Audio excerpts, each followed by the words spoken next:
shining future ahead of her. A 4.0 GPA and a smile that absolutely lit up the room. Her mom was planning to help her join the armed forces.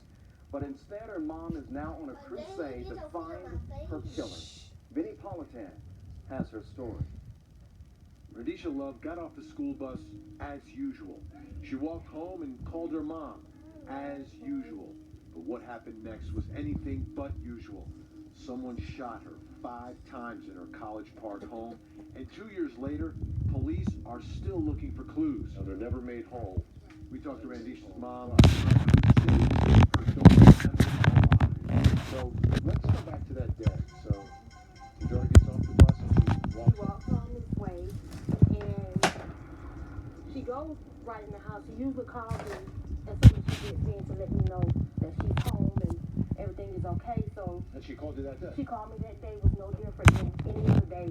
So there was no indication that there's anything? No indication that there was anything wrong. Guitar gets off work around 7:30 and heads home. But this day she had to pick up her son from school where he was playing in a basketball game. All right, so it's about 8:45. Right, about 8:45. You're pulling in? And I pull in the driveway as I normally do. Nothing seemed to me to be any different than any other day. Was the door wide open or was No, the door wasn't open. My son went in the house.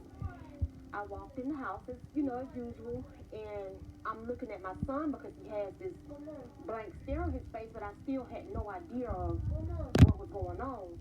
So I'm looking I was like, was the door locked? He was like, yes. So at this point, I'm calling my daughter. I'm like, Randisha. I'm calling her name, like about to ask her why the door was unlocked. I was scared at that point, but I still had no idea anything was wrong with her.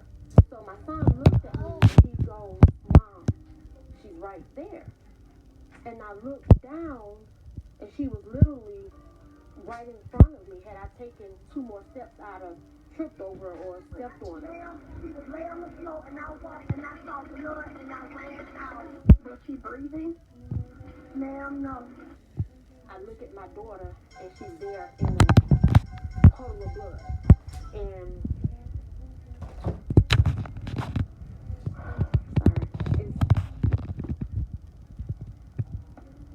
I knew. And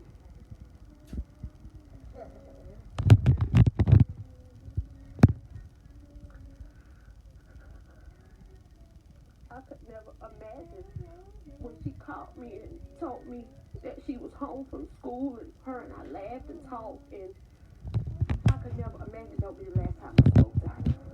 After almost 2 years, police still have no named suspects. There's no drug connection or gangs, no sign of forced entry, no robbery, no murder weapon, just a mystery and a mother's memories of her daughter. Randisha was the sweetest girl you could ever know. Even if I was fussing at her, she would smile and I'd be like, oh, I forget what I was fussing at her about. No, she was just the perfect she's not kid. running around with the wrong crowd? No. She's going to school, coming home, Yes. calling her mom? Yes. What would it mean to you? What would it mean to get an answer and find out who was responsible? It would mean so much to me. I know it won't bring her back, but to me, she could rest a little better. Randisha turned 17 5 weeks before she was killed. She had a 3.9 GPA and sang in the church choir. She and her mom had planned to go shopping for prom dresses. I miss you so much. Instead, her mom connects with her each week by visiting her grave. My life is no longer the same. My kids' life is no longer the same. I no longer sleep at night. I should be getting ready for Christmas. I can't. I have a son who's in college. I haven't been able to enjoy his college years because I'm so devastated of the loss of my daughter. I'm spending every waking moment in trying to find out who killed my child.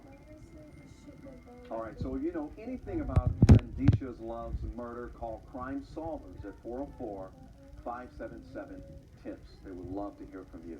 All right, folks.